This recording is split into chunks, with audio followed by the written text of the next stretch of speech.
hormati Ketua IG saya, ini murid saya yang paling pinter, tapi juga ada sedikit balonnya tuh. Belum beli, Pak. Yang kami hormati Pak Iksan, Sekjen IG, Ibu Dian yang mewakili Pak Pamen. Ibu Dian ini bos saya kalau di dinas, jadi untuk urusan sertifikasi beliau ini ya, kalau ada soal-soal UK yang susah dan lain sebagainya, ini yang rumusin ada di sini. Kemudian Bu Nara, ini dosen masa depan kita untuk mengganti Pak Pilar dan kawan-kawan itu. Mudah-mudahan beliau konsisten. Selamat datang Pak Jimmy. Jadi Pak Jimmy sama Pak Koti Mahat itu saudara kembar, dua-duanya sangat perhati dalam perkembangan pendidikan, dan kalau Bapak Ibu hari ini hadir, bersyukurlah beliau berkenan gitu. Jadi saya kenal baik beliau, pendidikannya cukup baik karena lulusan kalau Prancis ya. Jadi nanti beliau akan banyak membantu menganalisis itu.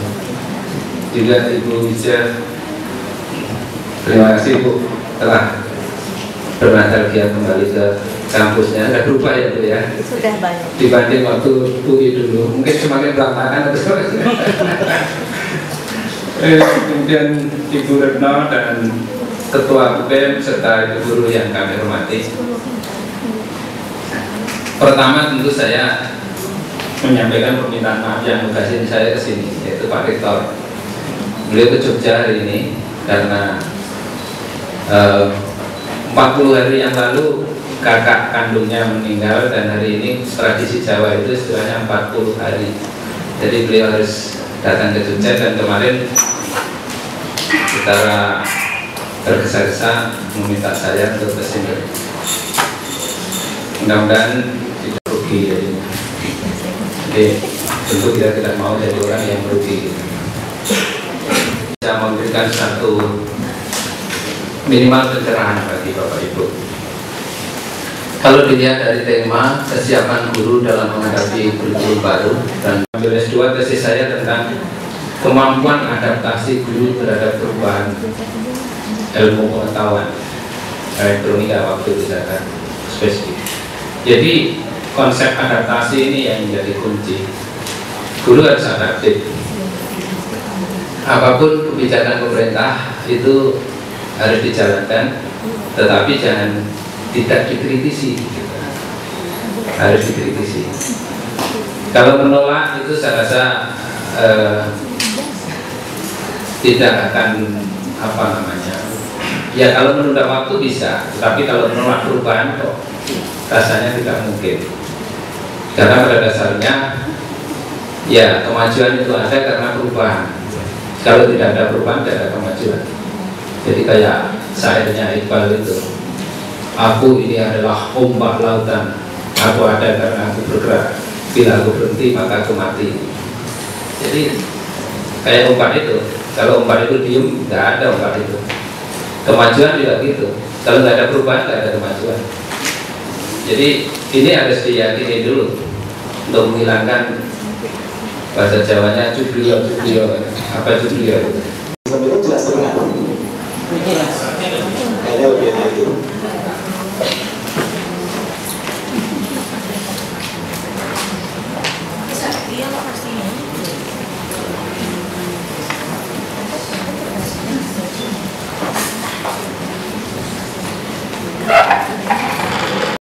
Bismillahirrahmanirrahim. Bapak dan Ibu, senang sekali pada pagi hari ini kita bisa berada di dalam ruangan ini. Seperti tadi sudah disampaikan oleh Ketua Panitia dari BEM UNJ dan juga oleh Om J dari IGI dan Pak Dr. Supriyanto, bahwa acara kita pada hari ini adalah kita ingin mendiskusikan tentang bagaimana tentang kesiapan guru di dalam menghadapi kurikulum 2013. Kalau sekarang kita mau berhitung, sekarang dari posisi bulan April, dan kalau rencana Kemdikbud menerapkan kurikulum ini pada tanggal 15 Juli kalau nggak salah, seperti dikatakan oleh Presiden dan Wapres. Jadi kita punya hitungan tinggal April, Mei, Juni, 3 bulan dari sekarang. Bapak dan Ibu, 3 bulan lagi akan ada banyak sekali perubahan yang kalau ini saja akan terjadi di dunia pendidikan di Indonesia. Saya mengutip apa yang dikatakan oleh Pak Dr. Supriyanto bahwa perubahan kurikulum ini di dalam sebuah pendidikan bisa jadi merupakan satu keniscayaan atau merupakan satu keharusan, terutama adalah ketika kita mau mengantisipasi perubahan yang terjadi dalam dunia sekitar kita. Karena dunianya berubah, kompetensi lulusan yang diharapkan dari sekolah juga berubah, dan karena itu kemudian kurikulum itu perlu berubah. Itu dasarnya adalah seperti itu. Kalau kita tidak mau berubah, tentu kita akan sangat ketinggalan. Masalahnya Bapak dan Ibu, ini memang persoalan waktu. Jadi suatu saat nanti entah kapan ada satu titik memang kurikulum harus dan perlu dirubah. Nah, apakah pertanyaannya perubahan kurikulum itu serta-merta akan membuat semuanya berubah? Cara ngajar guru berubah dengan perubahan kurikulum? Di sekolah kita cara ngajar guru berubah nggak? Enggak. Tadi Om Jim mengatakan KBK umurnya 2 tahun. Menurut saya KBK kayaknya sampai sekarang ya. Kurikulum bagaimana kita gitu. Saya lihat guru tetap sakit caranya. Mau guru lawan tetap saja saya pakai KBK Pak. Kurikulum bagaimana kita. Nah, salah satu alasan kenapa pemerintah mengubah KTSP katanya adalah juga karena KTSP dianggap gagal dalam implementasinya. Sekolah tidak bisa merumuskan kurikulum yang tepat untuk satuan pendidikan di sekolahnya itu. Memang ada sekolah-sekolah yang menggunakan KTSP dan dianggap berhasil, bisa menyusun kurikulum, bisa menyusun RPP. Tapi setelah dilacak juga kurikulumnya ternyata beli tadi. Sudah tinggal ambil bayar. Jadi itu yang terjadi. Jadi karena pemerintah waktu itu tidak membekali dengan gurunya bagaimana mengimplementasikan KTSP, akhirnya KTSP lainnya sekarang betul kurikulum tidak siap pakai. Paling gampang ya kita beli. Meskipun sekarang saya khawatir nih, ada Budian di sini, pengganti kurikulum KTSP juga gitu.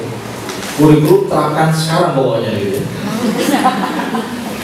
Kalau kita tidak membekali bagaimana guru mengimplementasikan kurikulum itu, saya khawatir KTSP yang dulu jangan diganti dengan kurikulum terapkan sekarang pokoknya. Nah ini Bapak dan Ibu, 3 bulan yang waktu yang kita punya, apakah betul pemerintah sudah menyiapkan sosialisasinya, implementasinya, terutama dalam kesehatan guru. Ingat kata Pak Wadasa waktu jadi menteri, apapun kurikulum, apapun bentuk kurikulumnya, mutu guru adalah kuncinya. Jadi guru adalah garda yang paling depan, aktor yang paling menentukan keberhasilan sebuah kurikulum. Dan karena itulah kemudian kita membahas ini. Nah memang kita seringkali mendengar penjelasan dari yang dikatakan oleh Pak Nuh.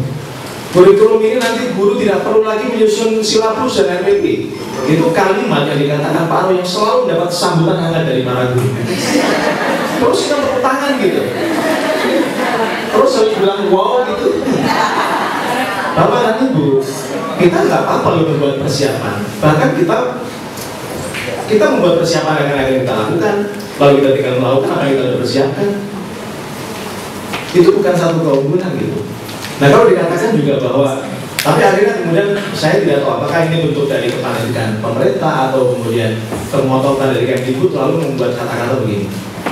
Kalau kita pemerintah menyiapkan kurikulum untuk menghadapi perubahan dunia yang terjadi, itu seperti bahtera Nabi Nuh yang dipersiapkan untuk menghadapi banjir.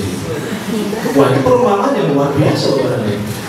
Kalau Anda ikut kapalnya Nabi Nuh maka akan selamat. Kalau Anda ikut masih berada lari ke bukit, Anda akan diterjang badai. Apa kita kalau mengatakan kalau kita kurikulum Pak Nuh ikut seperti bahtera Nabi Nuh juga gitu? Menurut saya bukan itu yang kita butuhkan dari penjelasan dari Kemdikbud gitu. Menurut saya adalah bentuk kurikulum itu yang makan mana gitu. 3 minggu yang lalu kami bikin bedah kurikulum di Surabaya. Saya pikir waktunya sudah mepet, kita akan dapat dokumen final, tapi sampai hari ini kita belum. Meskipun juga informasi bukunya sudah dicetak dan segala macam, Tapi sampai sekarang kami itu berguna. Apakah kita memang dianggap bukan pemain inti? Yang ngerti beritanya. Nah, Bapak dan Ibu, kita akan berbicara dengan 3 narasumber kita pada hari ini, dan saya berharap bahwa kata kuncinya apa betul kita nanti akan siap menerapkan kurikulum. Karena sebagus apapun kurikulumnya, kata kuncinya adalah mengerti dari diri kita dan kesiapan kita. Yang pertama, kita terhormat sekali untuk mendapatkan kehadiran tamu dari Ibu Dian Wahyuni. Yang pertama Ibu ya. Ibu Dian kelahiran Cimahi tahun 62, tinggalnya di Pamulang Exit. Beliau dulu pendidikan S1-nya di Sarjana Hukum Universitas Pajajaran, S2-nya di International Education Management University of Italy. Jadi kemudian adalah dari staf dari Kemdikbud. Saya rasa untuk waktu pertama, Ibu karena waktunya sangat terbatas, kita kalau misalnya berbagi waktu 20 menit, oke ya. Apapun banyaknya sama tadi, tapi kita pengen lebih banyak diskusi, jadi kami beri waktu 20 menit saja ya. Nanti kalau misalnya bisa 20 menit, saya ingetin Bu ya. Saya rasa untuk pertama kita berikan aplaus pada Bu Dian Wahyuni. Terima kasih Bapak narasumber. Bapak Ibu sekalian, selamat pagi. Assalamualaikum warahmatullahi wabarakatuh. Sebenarnya saya sudah menyiapkan slide sangat banyak, ada 75 slide, tapi mengingat waktunya tadi sangat terbatas 20 slide. Mungkin saya jadi rasanya saya perlu pakai last slide atau tidak, atau mungkin saya sebaiknya bercerita saja kali Pak, itu dari slide yang ada. Dan mungkin juga saya ingin menyampaikan kepada Bapak Ibu semua, mohon maaf ingin mendapat permohonan maaf kepada Bapak Ibu semua. Seharusnya Pak Wamin yang ada di sini, tapi karena Pak Wamin tidak bisa, lalu diwakilkan ke Bu Nipa, dan kebetulan Bu Nipa juga sudah ada agenda, akhirnya diwakilkan kepada saya. Mudah-mudahan tidak mengurangi arti dari acara ini untuk dengan saya, dan bisa mewakili beliau-beliau. Dan juga ingin saya sampaikan juga bahwa saya di Kementerian Pendidikan Nasional itu bukan staf ahli seperti yang disampaikan tadi oleh moderator. Saya tepatnya adalah kepala bidang pada Badan Pengembangan Sumber Daya Manusia Pendidikan dan Penjaminan Mutu Pendidikan, di mana di dalam implementasi kurikulum 2013 kami di badan adalah bertugas bagaimana men-set up pelatihan-pelatihan bagi Bapak Ibu guru semua, agar Bapak Ibu tadi kan disampaikan oleh Pak Moderator, sebenarnya apapun kurikulumnya yang paling penting adalah gurunya, gitu. Apakah gurunya siap tidak untuk melaksanakan kurikulum dimaksud. Nah, oleh karena itu kami di badan bertugas untuk menyiapkan bagaimana kira-kira skenario pelatihannya, dan bagaimana kita bisa harapannya kita bisa menjangkau semua guru-guru yang akan melaksanakan kurikulum 2013. Mungkin saya ingin menyampaikan kenapa sih kok kita sampai melakukan perubahan kurikulum 2013 seperti yang ada di tayangan saya, gitu ya. Mungkin Bapak Ibu mungkin ada di sini yang pernah mendengar si Pak Nuh atau Pak Wamin menyampaikan bahwa filosofinya itu adalah dari hasil-hasil mungkin keikutsertaan dalam tim PISA dan sebagaimana yang telah dilakukan oleh anak-anak didik kita, di mana anak-anak didik kita ini nilainya selalu mungkin baru sampai level knowing saja, katanya seperti itu. Pak, ini seperti ini secara cepat saja. Nah, dari api warna kuning, merah, hitam ini semua ada artinya, bahwa ternyata dari hasil-hasil tadi tes tadi anak-anak kita ini ya tadi baru sampai ke tingkat hanya tingkat knowing saja, dan sangat sedikit anak-anak kita bisa mencapai yang warna hijau pun sangat sedikit saja. Dimana artinya warna hijau itu adalah anak-anak kita sudah bisa memberikan reason di dalam jawaban ujian. Lanjut Pak. Ya, terus saja. Dan di samping itu juga dari hasil uji tim PISA dan sebagainya, itu banyak sekali materi-materi yang ternyata belum diajarkan di sekolah kita. Gitu. Kalau terus. Nah, ini. Jadi banyak sekali materi-materi yang memang anak-anak kita belum mendapatkan. Gitu. Nah, di samping itu juga lanjut terus. Banyak hal yang mempengaruhi kenapa kurikulum kita harus diubah. Mungkin Bapak Ibu juga semua tahu bagaimana kemajuan teknologi, di mana saat ini teknologi itu sangat berkembang pesat sekali. Gitu. Nah ini juga yang menyebabkan kenapa harus dilakukan perubahan di dalam kurikulum dimaksud. Di mana anak-anak didik kita ini lebih jangan sampai anak-anak didik kita ini lebih melek teknologi daripada guru-gurunya itu sendiri. Gitu. Kondisi saat seperti itu. Dan di samping ini juga adanya tuntutan kompetensi abad 21 gitu, dimana berdasarkan tuntutan kompetensi abad 21 nanti itu diharapkan anak-anak kita tuh betul-betul bisa mudah beradaptasi dengan kondisi-kondisi perubahan yang ada gitu. Bagaimana anak-anak kita itu bisa menjadi pemimpinnya, menjadi panutan. Bagaimana anak-anak kita ini bisa nanti mengolah data dan informasi, bisa menganalisis data dan informasi dengan baik gitu. Itu adalah merupakan tuntutan-tuntutan yang diharapkan di abad 21 gitu. Jadi apapun tadi seperti yang disampaikan oleh Pak Tri di dalam pembukaannya, bahwa yang namanya perubahan kurikulum itu memang sudah merupakan suatu tuntutan gitu. Hanya saja bagaimana nanti implementasinya jangan sampai seperti yang disampaikan tadi adalah menjadi kurikulum apa tadi KTSB tadi kurikulum apa? Kurikulum tidak siap pakai atau kurikulum tempatkan sekarang juga pokoknya. Nah, itu yang jangan sampai seperti itu. Akhirnya nanti misalnya gambar di dalam kurikulum itu sendiri jadi nggak nyampe kepada anak didiknya gitu. Karena apapun juga Bapak Ibu sekalian, guru-guru ini kan sebenarnya adalah kalau menurut saya adalah tujuan utama dari pendidikan pendidikan itu sendiri. Di mana anak-anak adalah tujuan akhir. Oleh karena itu guru-guru ini yang harus betul-betul kita latih bagaimana sebaiknya pelaksanaan kurikulum 2013 kita ke depan gitu. Dan ada beberapa alasan lain kenapa kita harus melakukan perubahan di dalam kurikulum 2013 gitu. Di dalam slide saya ini akan kami tunjukkan bahwa ternyata di dalam pelaksanaan perubahan kurikulum 2013 ini pun kita sudah mengevaluasi kurikulum-kurikulum yang ada, baik dari buku-buku ajaran gitu. Nah di dalam buku ajaran anak-anak itu bisa terlihat oleh kita semua bahwa ternyata di sana anak kelas 1 pun sudah dituntut harus bisa membaca ketika dia pertama kali duduk di dalam kelas. Nah oleh karena itu di dalam implementasi kurikulum 2013 nanti tidak seperti itu yang kita lakukan. Dan pelaksanaan kurikulum 2013 untuk SD itu basisnya adalah tematik, di mana untuk kelas 1 itu ada 8 tema yang akan diberikan kepada anak-anak, sementara kelas 4 ada 9 tema. Lalu bagaimana kesiapannya? Terkait dengan implementasi kurikulum 2013, kami akan melakukan pelatihan itu 2 tahap nanti. Jadi kita akan melakukan pelatihan untuk semester 1 bagi guru-gurunya, ketika akan melakukan pelatihan akan mengajar di dalam kelasnya. Jadi kita untuk tahap pertama kita berikan 4 tema terlebih dahulu.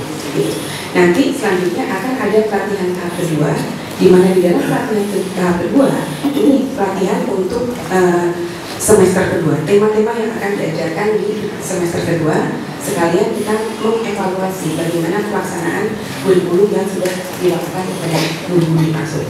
Nah, terkait dengan sasaran, mungkin Bapak Ibu kemarin sudah mendengar bahwa sasaran pelaksanaan kurikulum kita adalah hanya untuk kelas 1 dan kelas 4 saja, dan itu tidak berubah, tetap kelas 1 dan kelas 4 di sekolah dasar, sementara di SMP adalah kelas 7 dengan 10 mata pelajaran yang akan diterapkan.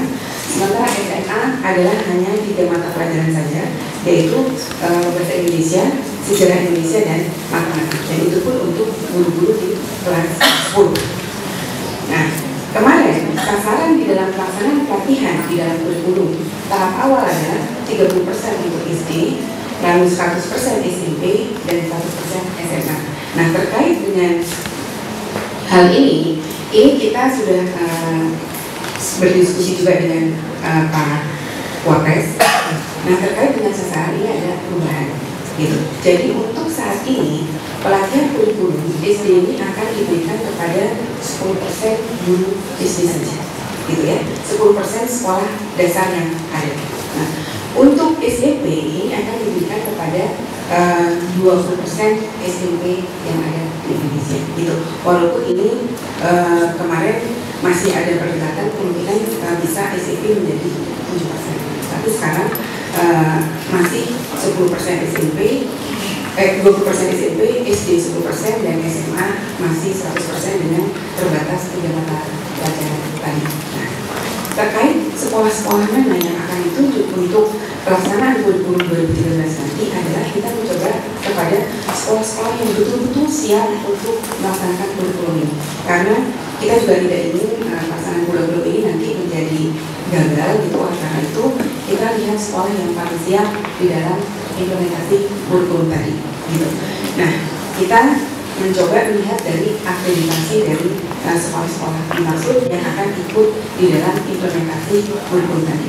Apakah nanti akreditasinya ada A dan B seperti itu. Nah, oleh karenanya bagi kabupaten kota yang tidak ada akreditasi ada B seperti itu, praktis kabupaten kota itu tidak bisa ikut implementasi kurikulum tadi. Gitu. Dan harapannya mudah-mudahan sekolah yang sudah ditunjuk untuk implementasi kurikulum nanti adalah bisa menjadi sekolah rujukan untuk sekolah-sekolah yang lainnya di dalam implementasi kurikulum 2019. Dan mengingat bahwa guru-guru ini adalah faktor kunci dari kesuksesan kurikulum ini, mekanisme pelatihan kita tetap menggunakan mekanisme e-stage training of trainers, akan tetapi nanti guru-guru inti yang sudah kita tunjuk di dalam pelaksanaan pelatihan di tahap awal, maka guru-guru inti nanti harus menjadi tim pendamping dari pelaksanaan kurikulum di lapangan. Tadi disampaikan bahwa kurikulum ini akan dilaksanakan di pertengahan Juli tahun ini.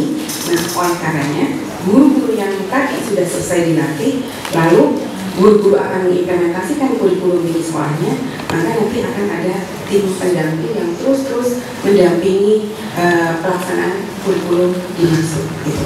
Jadi mudah-mudahan nanti kurikulum ini bisa berjalan sesuai dengan harapannya. Karena apa? Karena yang ingin kita lakukan adalah sebenarnya proses pembelajarannya.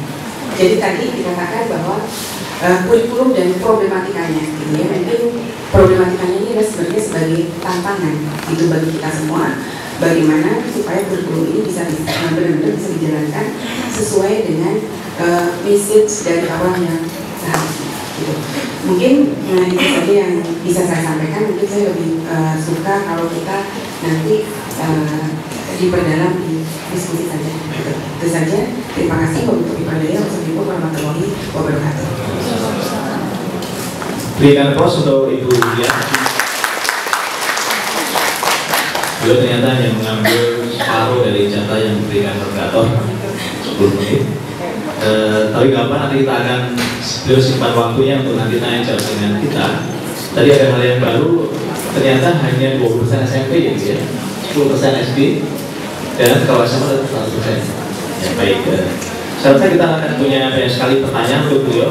Bapak Ibu yang mohon maaf, mungkin panitia tidak sempat membagikan slide ini, nanti saya rasa bisa di copy atau di-upload di Milis atau Facebook. Ya, saya rasa Ibu baik mendapatkannya ini di panitia nanti ya. Yang kedua, kami undang bicara yang kedua Ibu Hati Nara ya. Saya pernah dengan beliau, lahirnya di Belambangan, mana itu? Lampung ya? Oh, Lampung. Lahir di Lampung tahun 2003, masih cukup muda.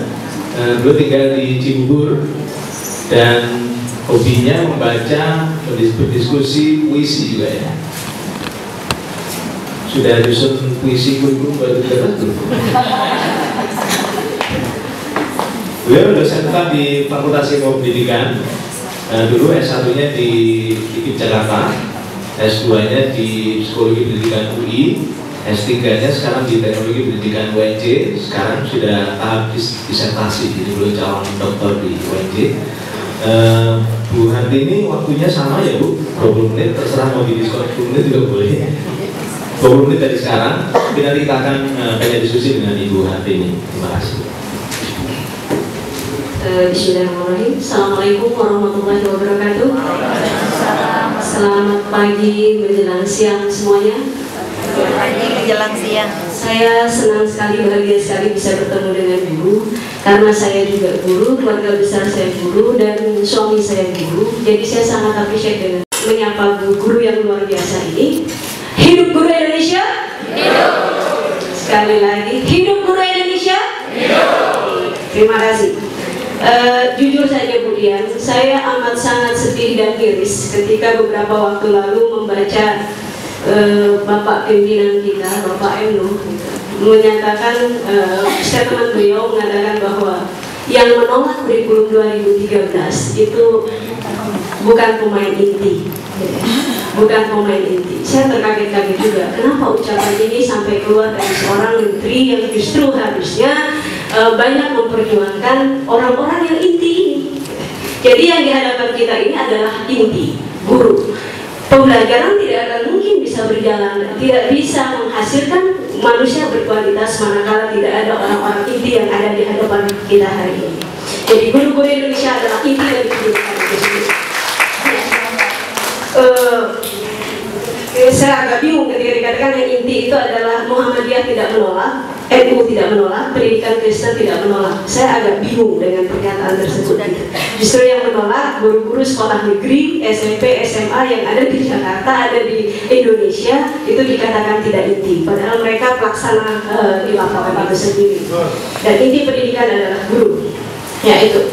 Masalah kurikulum, sama sekali saya juga sepakat dengan Pak Supriyanto dan mungkin banyak dari kita tidak meniscayakan bahwa kurikulum tidak boleh berubah sama sekali, tidak. Kurikulum harus berubah, iya. Bahwa kurikulum harus menjawab tantangan zaman, iya. Yang diberlakukan dulu belum tentu sama dengan hari ini, iya. Nah tetapi iya, itu tidak juga dengan serta-merta hari ini di konsep hari ini harus jalan.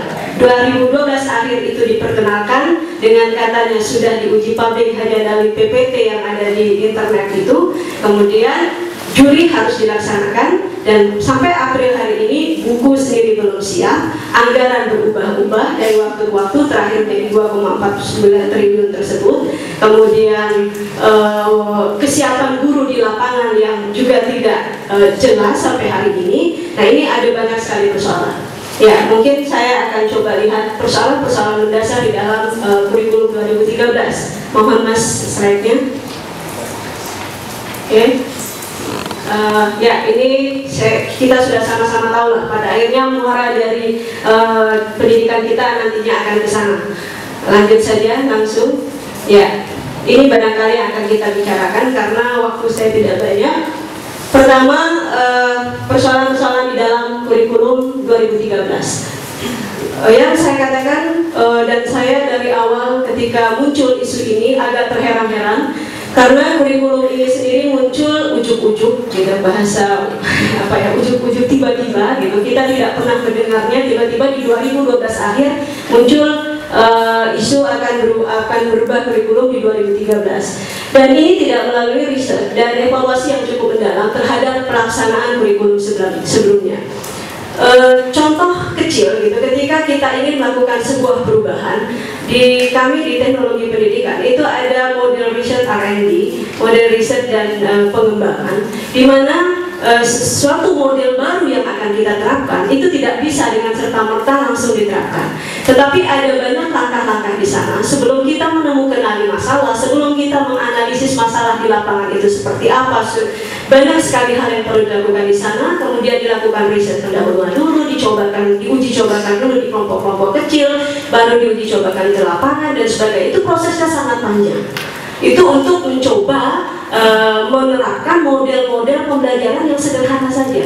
Nah bayangkan ini kurikulum 2013 yang akan dipakai menjadi acuan, yang akan dipakai pendidikan dari dasar sampai lanjut sampai perguruan tinggi di Indonesia. Saya tidak bisa membayangkan gitu, ini bisa terjadi sedemikian menyederhanakan persoalan. Nah, kemudian evaluasi itu juga tidak terdengar dengung yang resmi gitu yang dilakukan gitu. Tapi yang rasionalisasi dilakukan, dikatakan di sana rasionalisasi perubahan tadi adalah karena tim PISA, tim tadi ya, yang lomba-lomba tadi, kemudian kita dikatakan nilainya rendah dibandingkan negara-negara lain.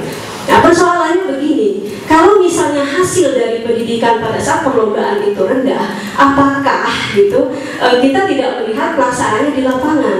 Nah, kemarin kita ngapain aja? Gitu kan? Di kemarin itu kurikulum kita itu seperti apa? Kemudian budaya belajar di kita itu belum bisa menandingi budaya belajar, budaya baca, budaya kesungguh-sungguhan dalam mencari ilmu pengetahuan seperti halnya negara-negara yang dikatakan. Kalau misalnya acuannya Jepang, Amerika yang di PPT kemarin yang sempat disebarkan di internet itu dikatakan kenapa kita harus menambah jam pelajaran? Salah satunya karena negara Amerika, Korea Selatan menambah jumlah jam pelajaran. Negara Korea sama-sama kita tahu adalah sudah masuk dalam macam Asia. Tradisi baca mereka, tradisi belajar mereka itu sudah tumbuh sejak kecil. Nah, tradisi bangsa kita apa? Nonton. Kebanyakan kita nonton gitu. Nah, kalau sekarang diubah serta-merta itu harus menggantikan yang 28, 30 jadi 30 sampai 36 pelajaran, itu gila. Gila, saya katakan itu nggak sangat-sangat memberatkan siswa.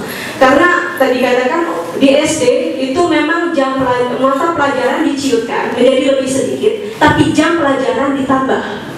Jam pelajaran ditambah sampai 36 jam kalau tidak salah. Nah, 36 jam ini sangat amat memberatkan siswa-siswa kita. Jadi perubahan yang mendasar justru bukan membuat suasana belajar menjadi lebih menyenangkan, tetapi malah membebani siswa-siswa kita.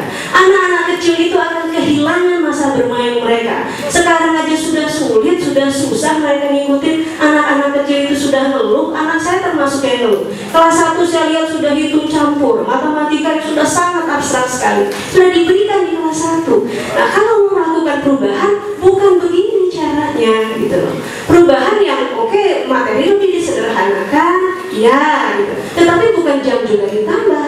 Ingat, konteks kita berbeda dengan Amerika yang sudah punya tradisi belajar ratusan tahun, sudah punya budaya baca sedemikian kuat gitu. Nah, anak-anak kita nggak demikian. Guru-guru kita juga ada juga yang tidak begitu suka. Mungkin di sini tidak ada yang begitu karena di sini dari federasi, dari IGI sudah punya tradisi membaca yang bagus. Tapi tidak semua, itu tidak menggambarkan seluruh kualitas guru kita.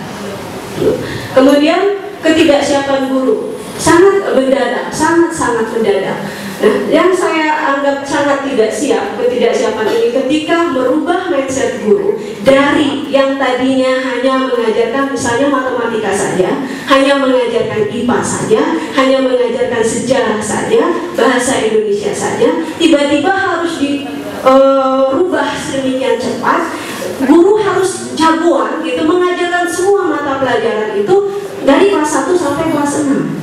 Kalau dulu tematik itu sudah ada, bukan barang baru. Tematik itu bukan barang baru. Di sekolah-sekolah dasar webbing itu sudah pakai sistem seperti itu. Tematik itu sudah ada. Tapi di kelas-kelas dasar, karena memang anak-anak kecil itu lebih pola pikirnya masih menyeluruh, belum bisa terpisah-pisah. Nggak masalah kalau misalnya di kelas-kelas dasar. Tapi sudah mulai ke 4, 5, 6, gila lagi di kelas 7, kelas 10 gitu, yang harusnya nanti sudah masuk ke peminatan. Apa yang akan mereka dapatkan dengan mode tematik itu? Pastinya satu guru mengajarkan semua hal dalam waktu yang bersamaan akan berbeda. Akan berbeda kesiapan dan kepiawaian keahliannya dalam mengajar begitu. Karena tadi dipaksakan di kelas 7, di kelas 8 itu bahaya juga gitu. Karena nantinya akan masuk ke peminatan. Nah, kalau dasarnya mereka nggak stabil, nggak mantap, apanya yang akan mereka minati? Kalau misalnya hanya diajarkan konsep-konsep dasar dan itu pun tidak jelas, tidak selesai. Itu di kelas 7, di kelas 10. Nah, kalau di SD di kelas 4, 5, 6 itu juga sudah demikian. Nah, nggak mudah merubah mindset, harus orang menguasai semua hal itu aneh gitu. Kalau di kelas-kelas kecil saya bisa memaklumi dan itu sudah terjadi. tematik, bukan barang baru. Bukan barang baru, itu sudah dilaksanakan dan itu di kelas-kelas dasar. Tapi kalau naik ke kelas atas, guru itu harus harus menguasai guru matematika, harus jago juga sejarah, harus jago juga IPA, harus jago juga yang lain. Itu memaksakan, sangat-sangat memaksakan. Guru sendiri tidak siap, secara konseptual juga nggak jelas itu apa landasannya, seperti itu. Nah, kemudian tidak memperhatikan konteks sosiologis Indonesia. Ini yang tadi saya juga sudah ungkapkan bahwa konteks Indonesia beda dengan negara-negara lain. Kita nggak bisa menafikan globalisasi, iya. Kita mau ngikutin itu, iya. Tapi basisnya lihat dong, masyarakat kita seperti apa. Sudah siap belum? Perpustakaan kita sudah sejauh apa yang disiapkan oleh pemerintah? Ya, sehingga budaya baca itu kalian ada sekarang kan sekolah-sekolah perpustakaannya itu yang sudah buku-buku lawas yang sudah nggak update lagi gitu kan. Nah, kemudian gimana gitu mau punya budaya baca sementara sumber bacaannya sendiri masih terbatas. Nah, ini persoalan itu dulu yang diselesaikan gitu. Nah, kemudian struktur kurikulum, ini juga saya juga sudah katakan jumlah jam yang terlalu banyak ini bukan pemecahan masalah, justru menimbulkan masalah-masalah baru. Saya bayangkan anak-anak SD dengan 38 jam, 36 jam itu mereka akan bosan dengan sekolah, apalagi dari pagi sampai sore gitu ya, harus belajar terus gitu. Nanti kesukaan terhadap belajar itu akan menurun. Padahal waktu mereka belajar itu masih panjang, mau ke SMP, SMA, S1, S2, S3 kalau bisa gitu kan.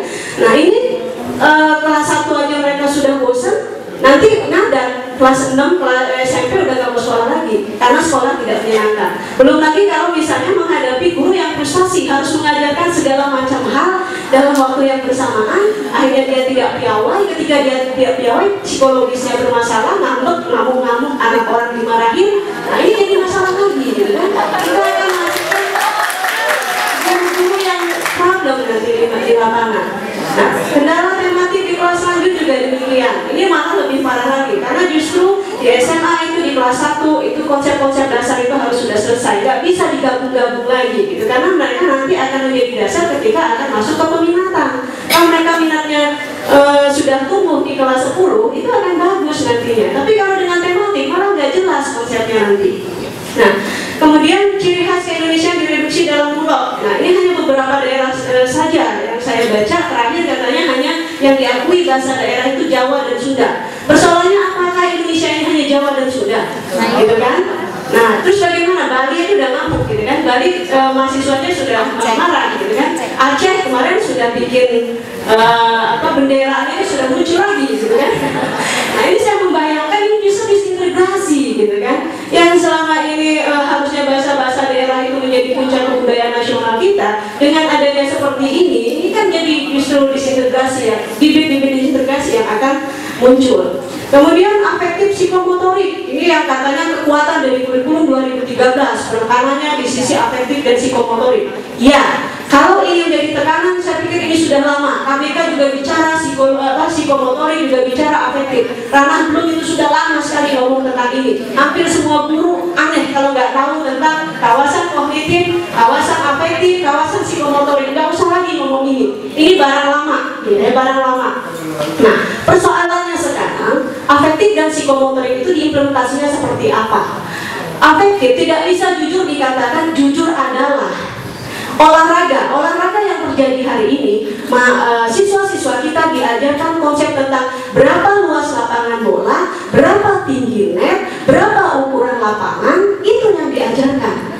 Nah, kalau kita mau serius dengan masalah psikomotorik, siapkan sarana prasarana untuk itu. Artinya ada konsekuensi, lapangan tidak bisa hanya menggunakan lapangan upacara yang ukurannya berapa sekarang Bu? 20 kali 30 meter barangkali. Sekolah-sekolah halaman kita kan cuma segitu ya. Udah gitu dipaping lagi ya. Nah, nggak ada lapangan.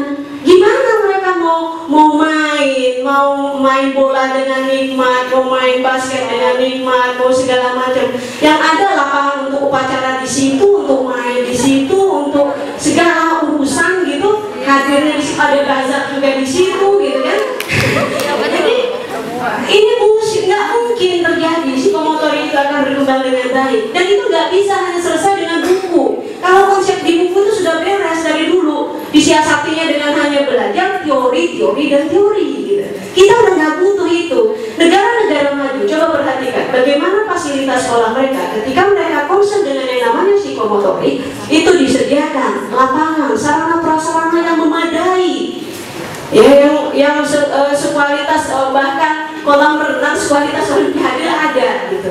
Nah kalau itu daripada uang 2,49 triliun untuk gak jelas kayak gini, mending tuh sekolah-sekolah dibeliin tuh tanah, beliin tanah lagi, atau direlokasi sekolahnya, siapkan fasilitas itu. Ada fasilitas lapangan olahraga yang memadai, ada lapangan bola, ada segala macam. Indonesia 200 juta tapi pemain bola kita nggak cukup, nggak bisa dibanggakan kan gitu.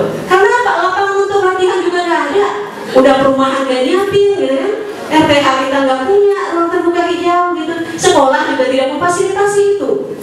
Nah gimana psikomotorik mau berkembang? Nggak bisa kalau cuma sekedar buku di dalamnya tekanan pada psikomotorik, tapi lapangan untuk itu tidak disiapkan, sarana untuk itu tidak disiapkan, bohong, nggak akan mungkin itu.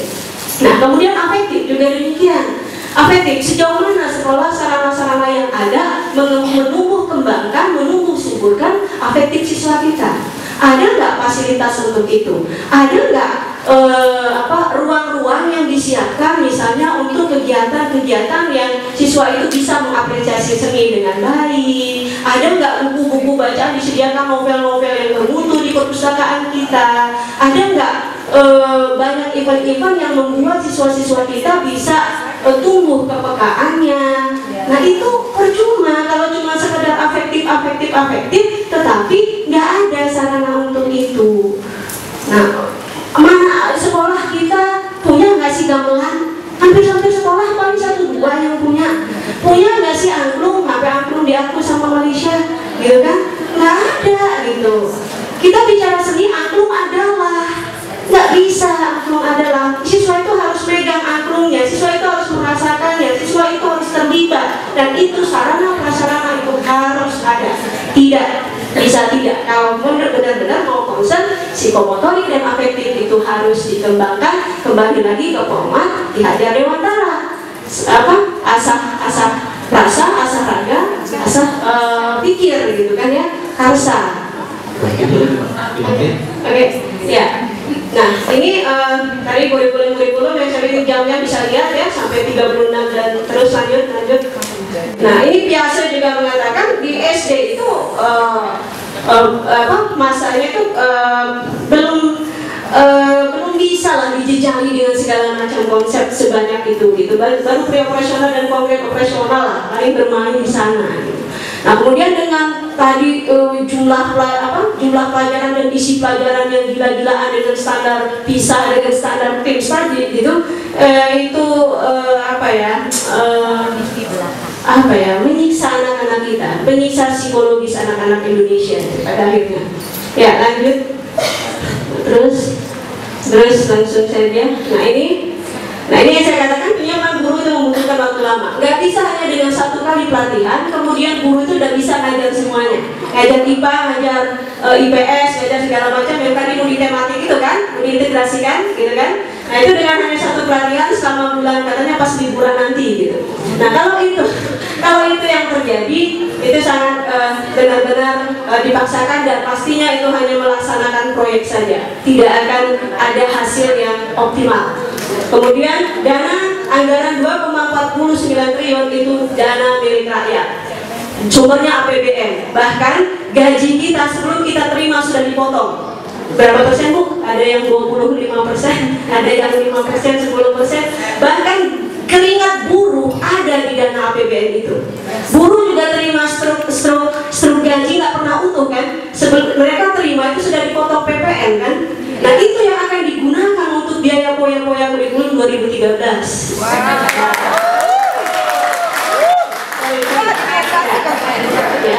Kemudian guru adalah inti pendidikan. Saya amat sangat menolak keras ungkapan bahwa ungkapan Pak Emu, saya sangat kecewa ketika mengatakan yang menolak itu bukan aras inti, bukan arah inti. Yang menolak guru-guru kok, gitu.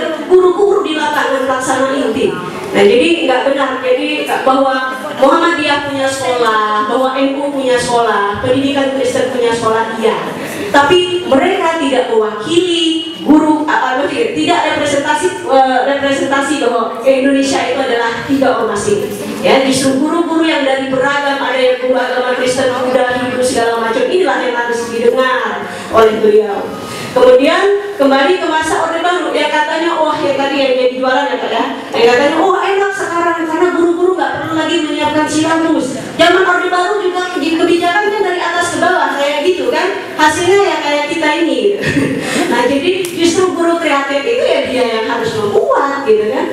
Nah kemudian proses orientasi dari guru berubah menjadi orientasi ke siswa, yang kata itu dari teacher center menjadi student center, itu juga bukan barang baru, udah lama kita udah pakai itu udah di mana-mana kan Pak Tom. Kemudian ada CBSA, itu zamannya Bu Koni dulu udah ngomong itu gitu kan.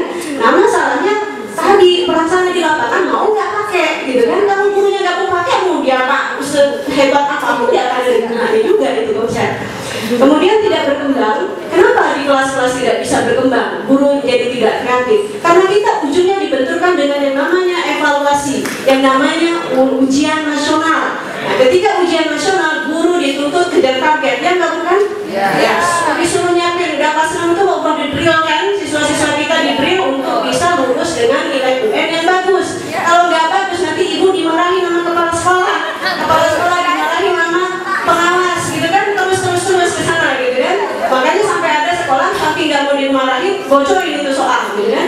Nah, jadi ini kenapa guru menjadi tidak kreatif? Kalau misalnya tidak perlu dibenturkan dengan UN gitu. Bahkan undang-undang kita kan sudah mengatakan kebijakan kita pendidikan dasar 9 tahun, bahkan sekarang sudah lewat gitu ya 9 tahun. Nah mestinya nggak perlu gitu loh, nggak perlu ada UN, karena itu sudah kewajiban hak dari warga Indonesia untuk mendapatkan pendidikan sampai minimal 9 tahun.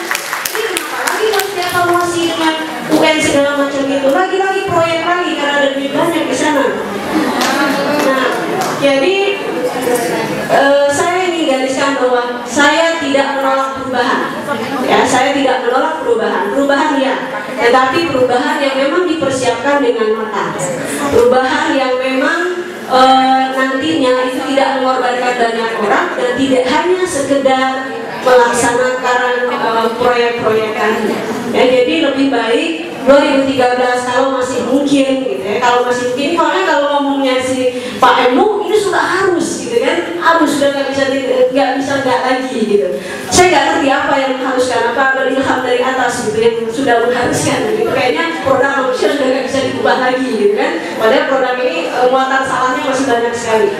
Nah karena kenapa ini harus ditunda dan disempurnakan? Kesalahan dalam mengelola pendidikan akibatnya fatal. Kalau dokter salah diagnosa, salah kasih obat, pasien mati seketika. Tapi kalau pendidikan kita salah diagnosa, kita salah obat, kita salah menangani, akibatnya 10-20 tahun mendatang baru akan kelihatan. Jadi sekali lagi saya termasuk yang belum bisa menerima perubahan kurikulum 2013 itu dilaksanakan pada tahun ini. Terima kasih beri sambutan untuk Ibu Hartini. Saya kayaknya perlu kipas-kipas di depan.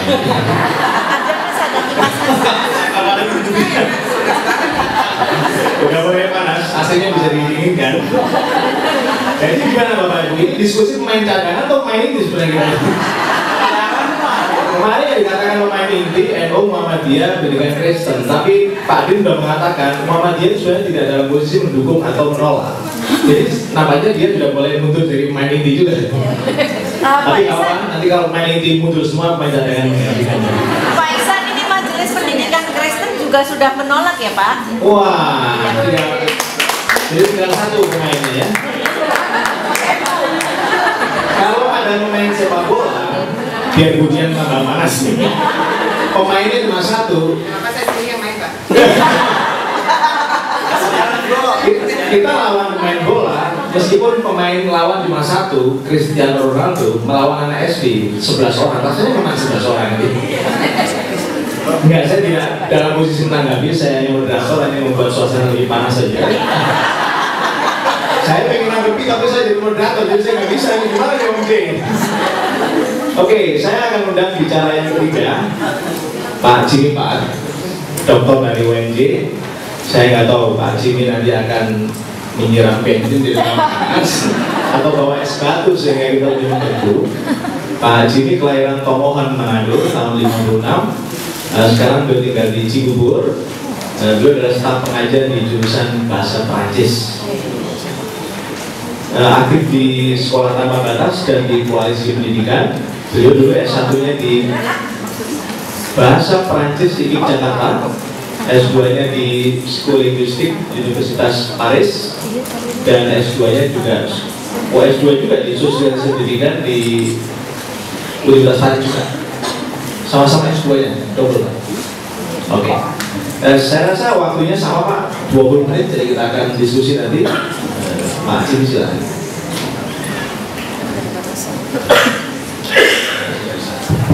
Selamat siang teman-teman. Siang Pak. Saya mungkin memulai paparan saya ini dengan pernyataan saya menolak kurikulum 2023.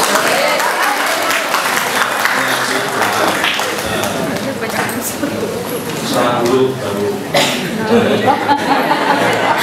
kasus bunuh dulu baru ngaku ya. Sejak tahun 2000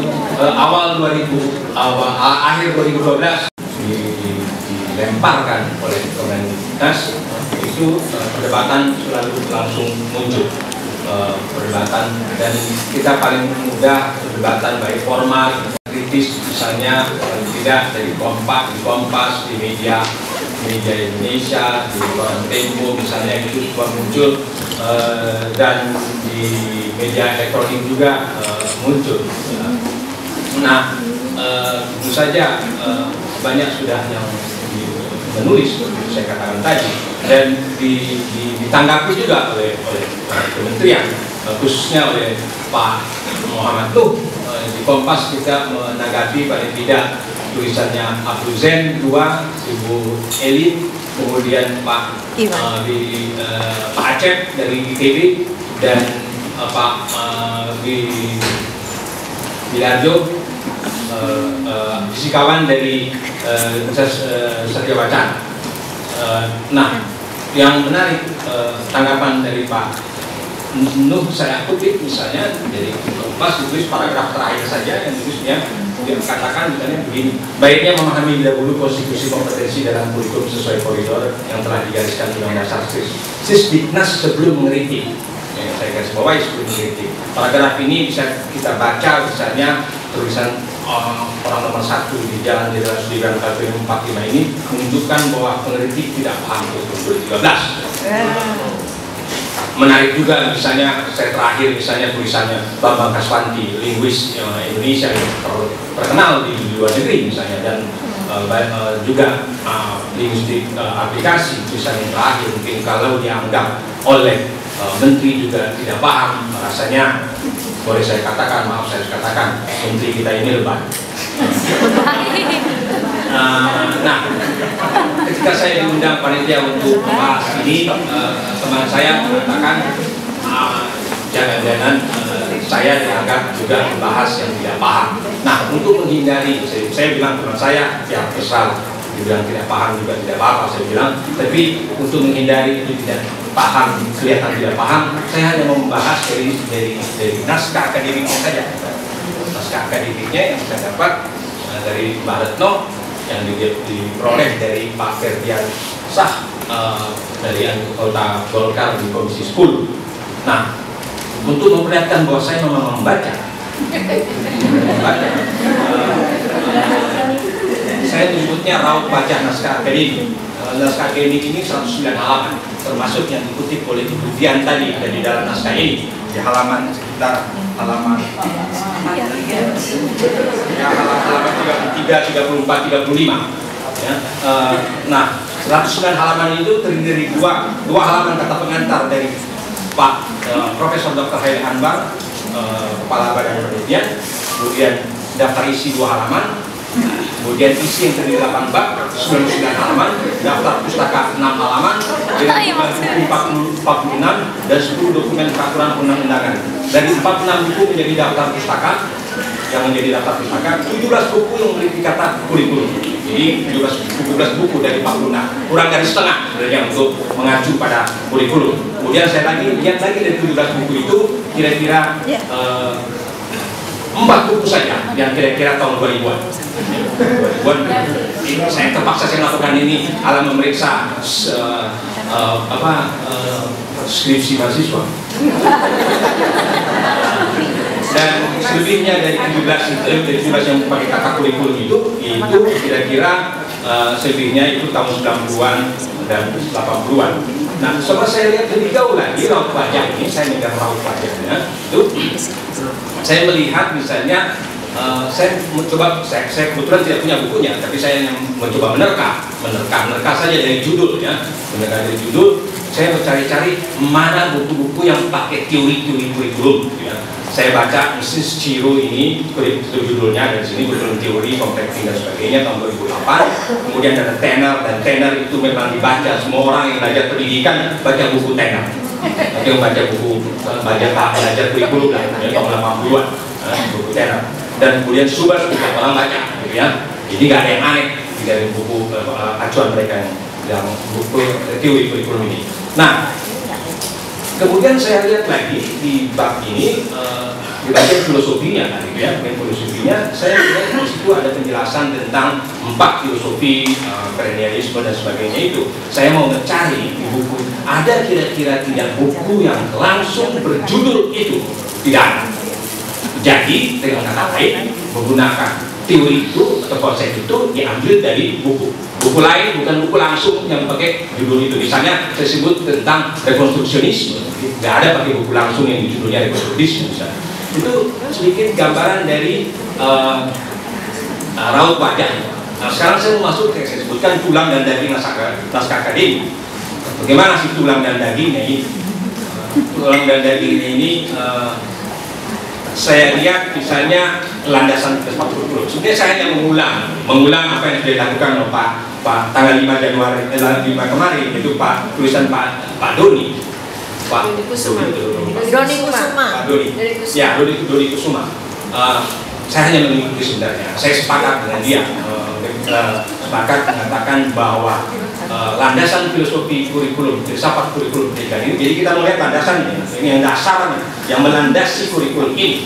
Mulai dasarnya itu terdiri dari misalnya eksperimentalisme, rekonstruksi sosial, eksistensialisme, perennialisme, dan eksistensialisme. Walaupun mungkin kita bisa berdebat lagi pemakaian nama filosofi, karena di berbagai buku ada nama-nama ini tidak berada di dalam filsafat pendidikan, tapi berada di ideologi atau berada di pendekatan dan sebagainya. Nah, oleh Pak Doni itu ini filsafat eklektisme. Filsafat eklektisme itu jelas di halaman 40 sekian kalau tidak salah disebutkan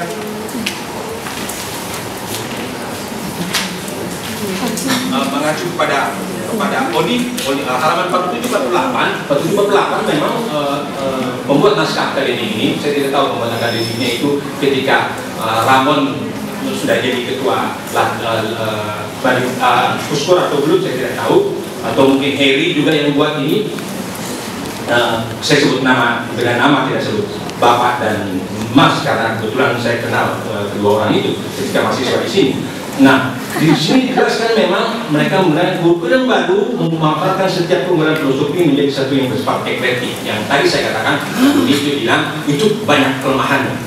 Banyak kelemahannya bisa disebut ya apa ya, pakai bahasa saya nggak enak memakai bahasanya, sebenarnya bahasa banci itu bahasa lain, sedang gaduh-gaduh yang sebenarnya gaduh-gaduhnya yang banyak kurangnya mungkin gaduh-gaduh di sini karena kalau eklektisme pertanyaannya mengapa hanya filsafat ini yang diambil. Misalnya, mengapa tidak ada rekonstruksionis atau bukan rekonstruksionis ada? Mengapa tidak ada rekonseptualis misalnya? Tidak ada. Itu jadi pertanyaan. Sehingga saya bilang ini gaduh-gaduh yang mungkin tidak biasanya pakai tahu, ini gaduh-gaduh yang nggak pakai tahu, atau gaduh-gaduh yang kurang saya suka misalnya bayam nggak ada bayamnya dan sebagainya. Pokoknya gaduh-gaduh. Nah, gaduh-gaduh yang kurang, tetapi dikasih biaya mahal 2,49 triliun. Barang murah dijual mahal. Ini namanya kalau pedagang nggak punya etika. Belinya 5.000 perak, kira-kira begitu. Itu udah bukan pedagang lagi, penjahat. Nah dari sisi itu, dari sisi itu jadi pertanyaan memang dari filsafatnya itu. Kemudian saya melihat di bagian filsafat ini, para penulis ini menyebutnya di bagian filsafat ini, landasan filosofi itu pada poin 1 di halaman 44. Mereka menyebutkan perlunya kurikulum itu berakar pada budaya lokal, kemudian memanggil nama Ki Hajar Dewantoro. Tentu Ki Hajar Dewantoro melakukan itu. Tapi pertanyaan saya, kenapa itu yang diambil dari Ki Hajar Dewantoro? Kenapa tidak yang lain? Yang lain itu kami menyebutnya filsafat. Padahal sebenarnya buat kami filsafat pendidikan Ki Hajar Dewantoro yang paling penting, paling tidak buat kami, yaitu yang kami sebut itu filsafat pendidikan merdeka. Pendidikan yang memerdekakan itu penting sekali menurut kita, dan itu tidak diambil oleh pembuat naskah akademik ini menjadi landasan kurikulum ini. Saya perkirakan, hanya perkiraan saya, mungkin sangat berbau radikal barangkali, sehingga tidak digunakan. Nah, yang saya mau katakan secara singkat, ternyata pemilihan landasan filosofis ini, tadi saya katakan banyak kurangnya, ini tidak mengambil yang lain itu. Jadi ini tidak ada persoalan ilmiah atau tidak ilmiah, itu persoalan selera yang membuat saya mau pakai ini, yang sana tidak saya pakai. Jadi selera situ. Karena saya tanya, kenapa nggak pakai kurikulum landasan filsafatnya Ki Hajar Dewantoro yang pendidikan yang merdeka, atau pendidikan yang memerdekakan, pendidikan yang berpangkal pada kemerdekaan, pendidikan yang melarang adanya perintah misalnya, paksa misalnya, itu sama sekali tidak dipakai. Nah, jadi sedangkan ini persoalan selera nampaknya. Nah, itu saya tambahkan sedikit. Kemudian saya mau melihat sedikit, karena saya ini guru bahasa Prancis, saya mau melihat yang agak praktis, saya sebutnya. Saya melihat misalnya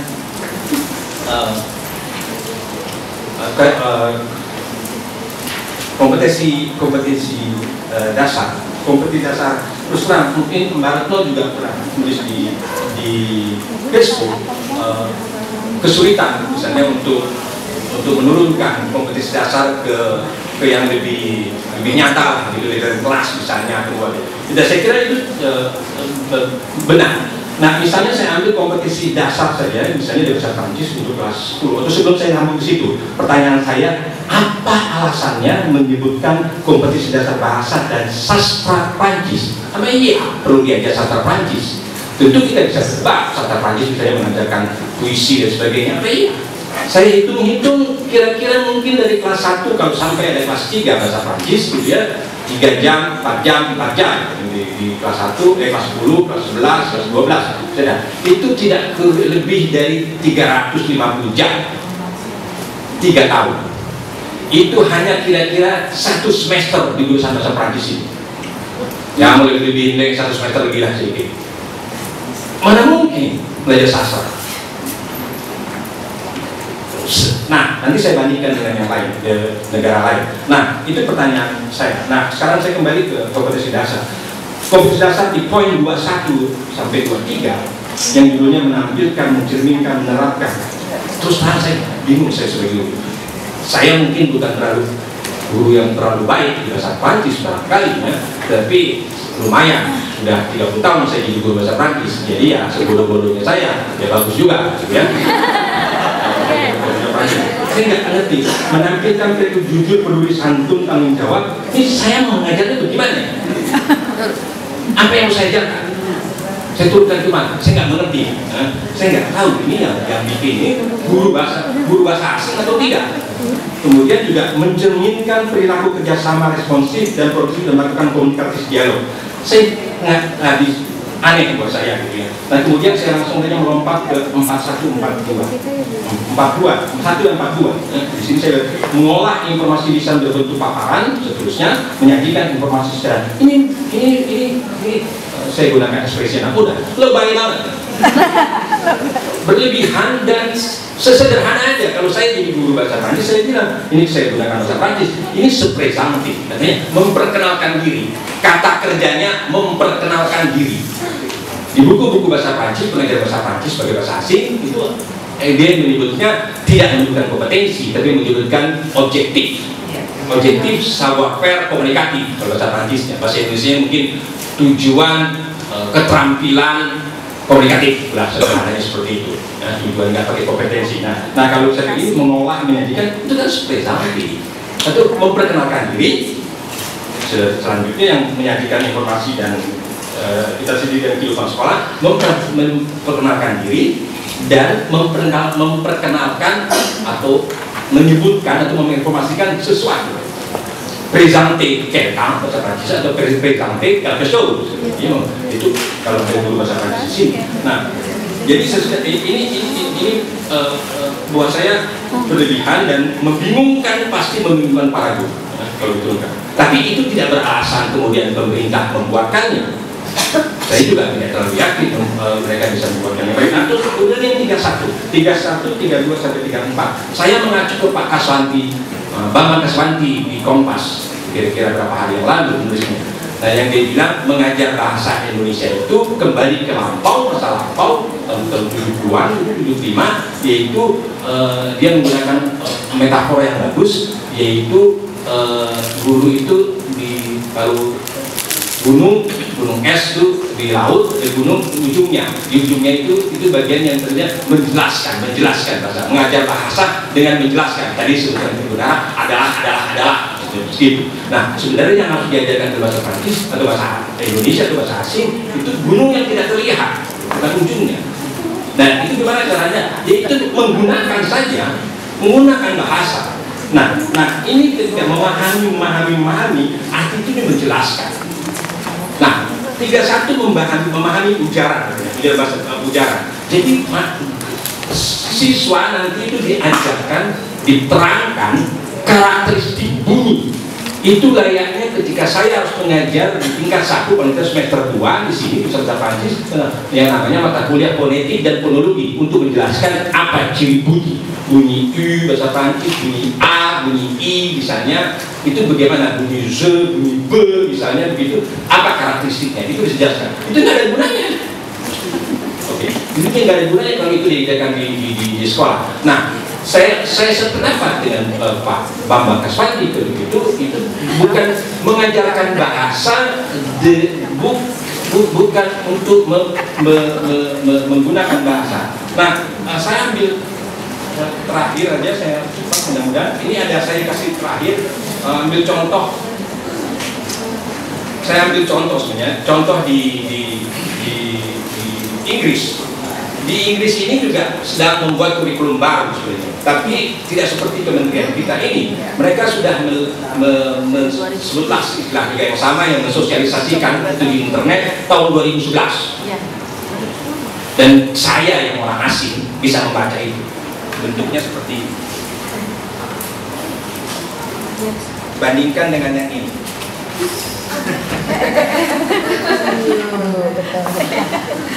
Beda kan? Jauh ini lebih bagus. Bentuk dari rautnya ada raut panjangnya. Nah, sederhana saja misalnya teman-teman bisa bahasa Prancis, bahasa Inggris. Itu hanya di sini contohnya. Murid itu seharusnya diajarkan apa? Mendengar, mengeksplor, terlibat dalam percakapan, berbicara, sentensi dan sebagainya. Sesederhana ini, tidak seperti yang ada yang kita lihat di sini. Saya kira itu gambaran saya, itu penjelasan saya mengenai. Terima kasih Pak Jimmy. Bapak dan Ibu, saya rasa kita sudah mendengar dari 3 pemateri kita pada hari ini, dan tadi ada banyak sekali lontaran-lontaran pertanyaan, lontaran-lontaran tanggapan yang disampaikan. Jadi SMP, SMA itu tidak tematik, gitu ya. Jadi pelaksanaan tematik itu hanya di SD. Tapi pendekatannya tadi seperti yang disampaikan oleh Pak Jimmy tadi adalah kan tadi apa Pak, bahwa guru itu kayak anak-anak itu bagaimana dia bisa mendengar, gitu kan?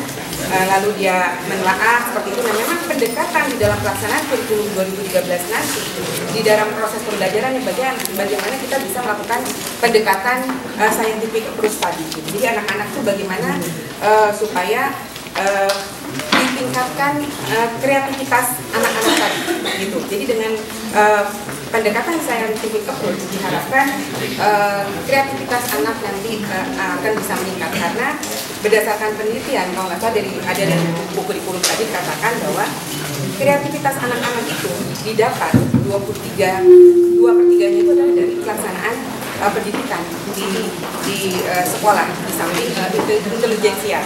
Nah, oleh karena itu bagaimana kita bisa meningkatkan kreativitas anak-anak tadi dengan melakukan pendekatan scientific approach tadi.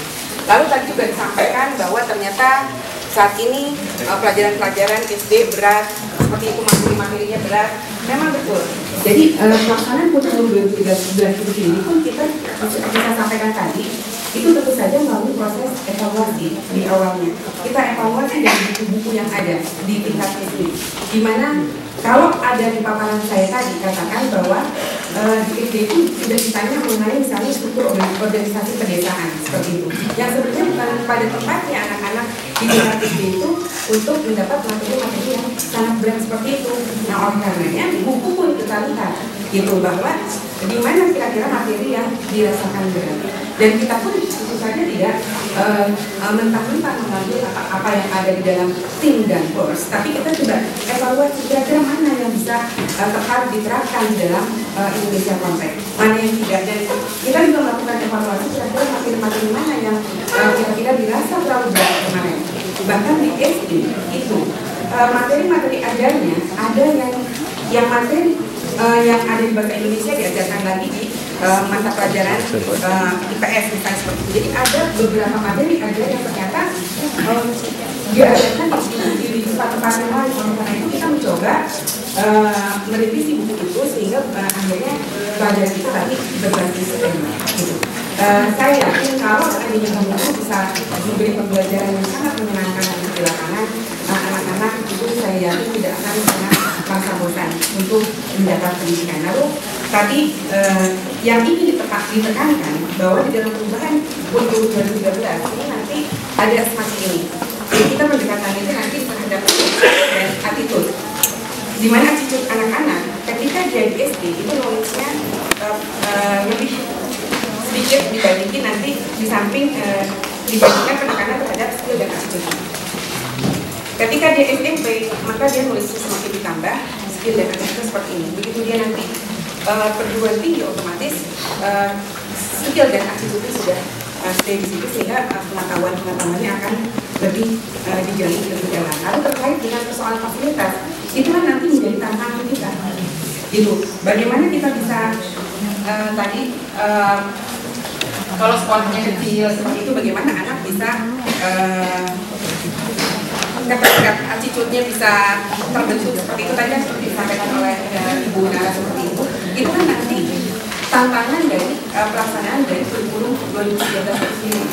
Bagaimana kita bisa memenuhi standar-standar minimum terhadap pelaksanaan dari kurikulum 2013 sendiri, gitu. Karena apapun juga pelaksanaan dari tadi perubahan kurikulum itu memang suatu tuntutan kalau menurut saya, karena adanya perkembangan zaman seperti itu, gitu. Nah, pemerintah tentu saja harus melihat kira-kira skala prioritas, bukan berarti pemerintah pun meninggalkan untuk pemenuhan saran prasarana yang ada di sekolah, tidak seperti itu. Tapi pemerintah tetap juga fokus terhadap bagaimana meningkatkan standar pelayanan minimum bagi anak-anak di samping perubahan dari kurikulum itu sendiri. Nah, itu tadi kan bisa. Baik, dan kelas untuk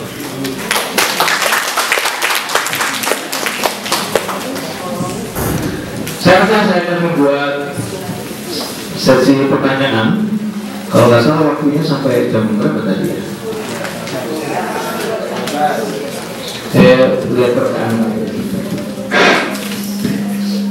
Kalau menurut jadwal dengan saat itu 10.55, udah bisa. Belum, nanyanya belum.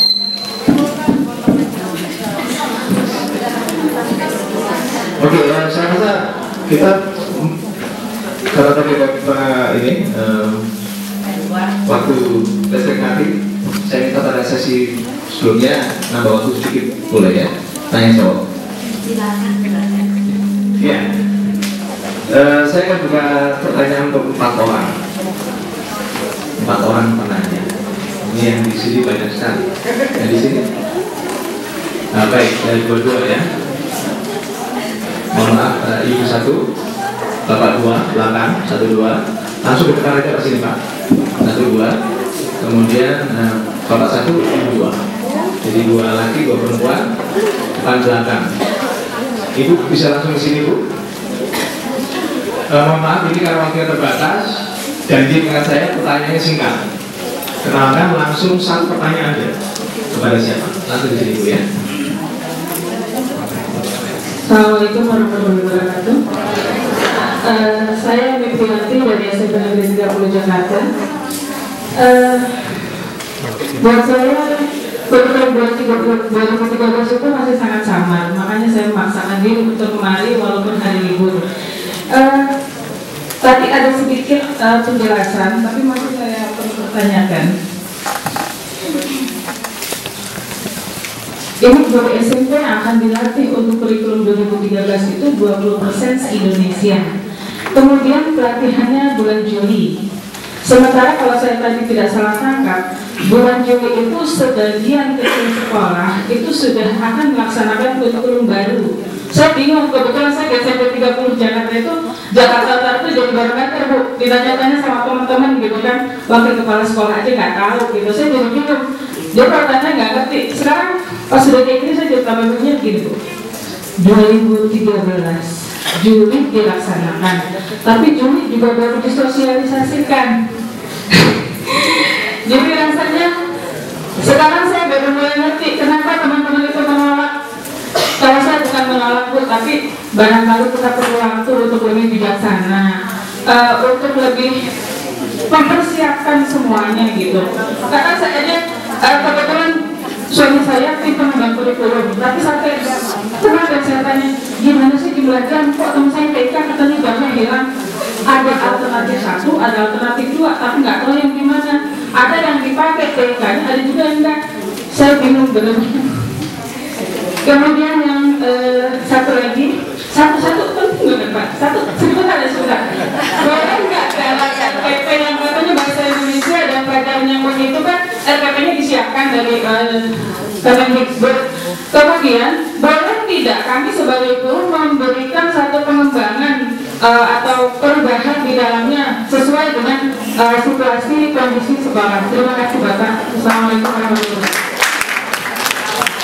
Saya selalu kalah sama perempuan. Dengan 1, ini 2 ya.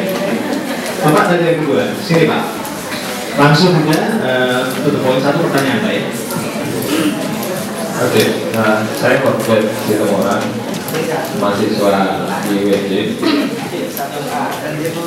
Karena hanya 1, saya tanya sama Bu Hati yang tadi menyatakan persoalan 36 jam dari ada catatan saya tadi. Itu sebenarnya bukan suatu hal yang aneh, justru semakin sulit dengan menempatkan anak ditambah jam, padahal jumlah jam belajar semakin sedikit. Saya pikir kebalikannya, karena jumlah materi pelajarannya sedikit, alokasi waktu untuk guru banyak berinovasi, berarti kan kreativitas guru mengolah materi pelajaran itu lebih realistik apa yang disampaikan oleh Dignas gitu. Jadi atau ibu sendiri dari teknologi pendidikan, jadi saya berpikir bukannya teknologi pendidikan yang memikirkan ini supaya materi itu bisa tercapai mendalam kepada jiwa anak, maka perlu alokasi waktu yang banyak. Saya kira itu sebenarnya ada yang lain tapi dibatasi. Iya. Tadi Pak ya. Ibu langsung ke sini Bu ya. Menanya ketiga.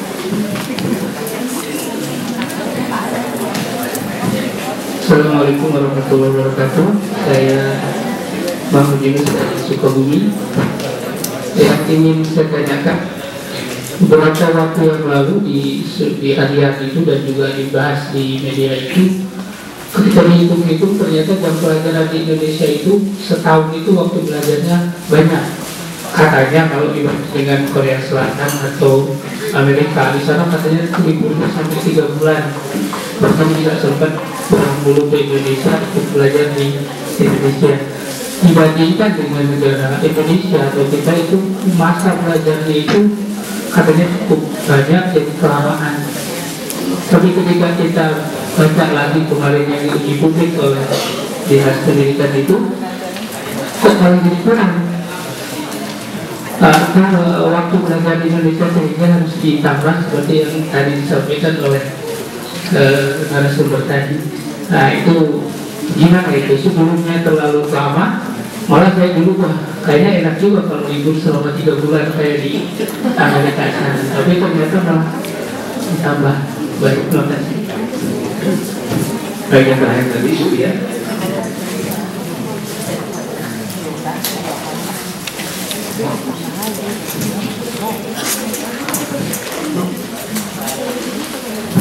Ya, Assalamualaikum warahmatullahi wabarakatuh. Saya Nini Sumayati, mahasiswa PDSD UNJ angkatan 2010. Yang ingin saya tanyakan, sebagai saya sebagai calon mahasiswa itu otomatis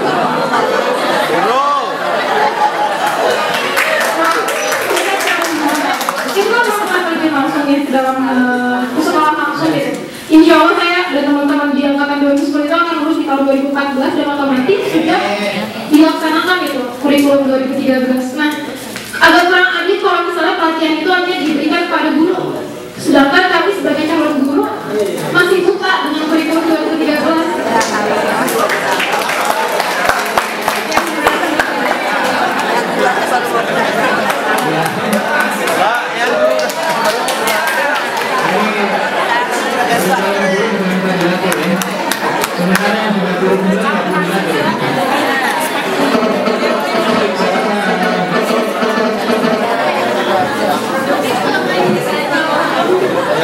Baru mau dilatih.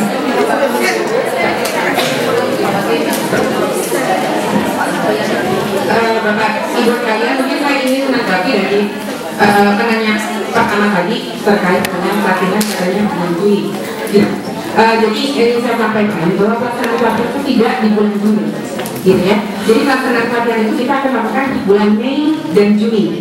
Di Juli kita sudah pelaksanaan di lapangan, gitu untuk sekolah yang ditunjuk, gitu ya, yang ditunjuk sebagai pelaksana kurikulum, gitu.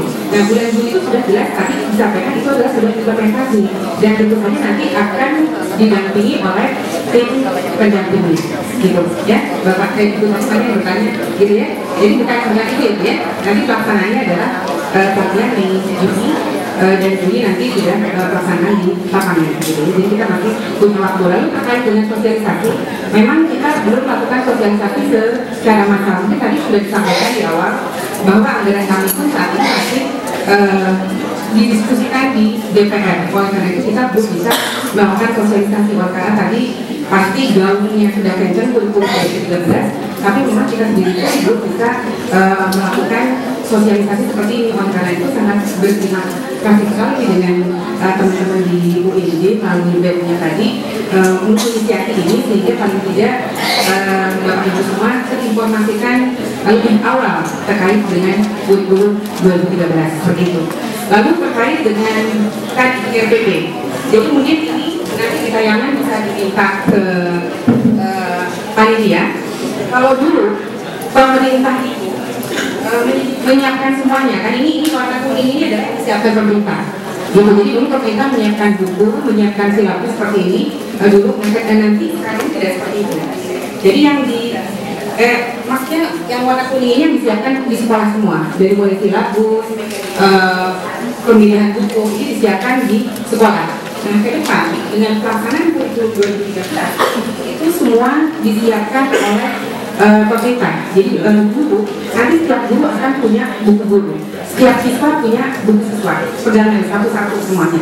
Tidak ada yang tidak punya buku. Nah terkait dengan apa yang dilakukan sekolah, itu saja rencana pembelajaran nanti untuk dibuat di sekolah. segitu. Jadi kita buat sampai dengan silabus saja seperti itu. Jadi sekolah masih harus membuat ini perencanaan pembelajaran dan bagaimana proses penilaiannya nanti seperti itu. Jadi yang warna kuning ini adalah yang disiapkan di tingkat satuan pendidikan.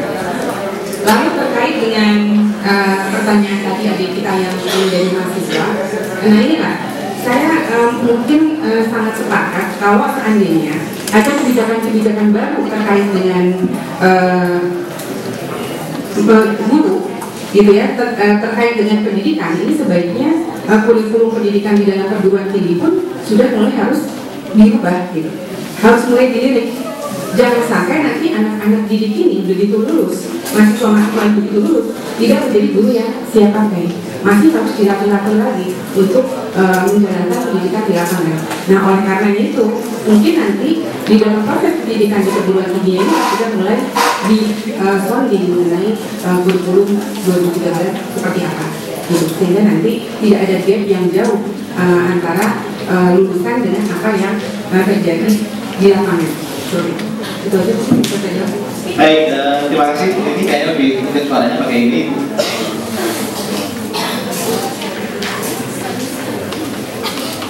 Jamnya bertambah bukannya lebih bagus, jadi guru punya waktu untuk lebih kreatif dalam materi dan segala macam.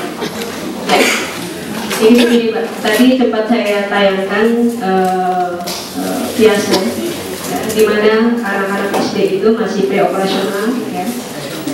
Kemudian yang saya harapkan tadinya jika ada perubahan kurikulum dengan jumlah mata pelajaran yang banyak saat ini itu berkurang menjadi lebih sedikit, ya, lebih sedikit. Konsekuensinya jamnya pun menjadi berkurang, ya. Harusnya misalnya tadi 30 itu menjadi 26 misalnya. Bayangan saya seperti itu. Tapi yang terjadi, mata pelajaran berkurang, jamnya dilebihkan, malah ditambah menjadi sampai 36 pelajaran. Ada 36 jam, 36 jam. Bayangkan gitu Pak ya, bayangkan kalau misalnya anak-anak kita yang sudah dengan 30 kemarin saja itu sudah kesulitan, ya, sudah tidak punya kehilangan banyak waktu bermain, kemudian tidak kreatifnya guru bukan karena jumlah jam yang sedikit, bukan itu, tetapi tidak kreatifnya guru. Problem utamanya ketika guru di ujung itu dibenturkan dengan yang namanya ujian, nggak ada ekspresi seni juga nggak bisa, hadis seni hanya sebatas teori saja, tidak dipraktek, olahraga juga sebatas teori saja, tidak dipraktek. Akhirnya mereka ya berantem di luar, akhirnya mereka ribut di luar, akhirnya mereka mencari identitas diri dengan cara-cara yang salah. Bisa jadi ini karena beban kurikulum yang amat sangat berat. Saya mau kalau misalnya ini dirubah, ya dirubah, tetapi tidak dengan catatan jamnya menjadi lebih banyak. Justru jamnya harusnya lebih kurang. Kemudian kalau yang mahasiswa, saya pikir di TBB mungkin ada mahasiswa di sini juga. Kalau yang membahas tentang teacher center menjadi student center segala macam itu sudah bahasan di TBB, itu lengkap semua. Baca buku TBB itu ada semua. Itu bagaimana guru harusnya diolah, kemudian harusnya seperti apa. Nah kemudian Pakem juga demikian.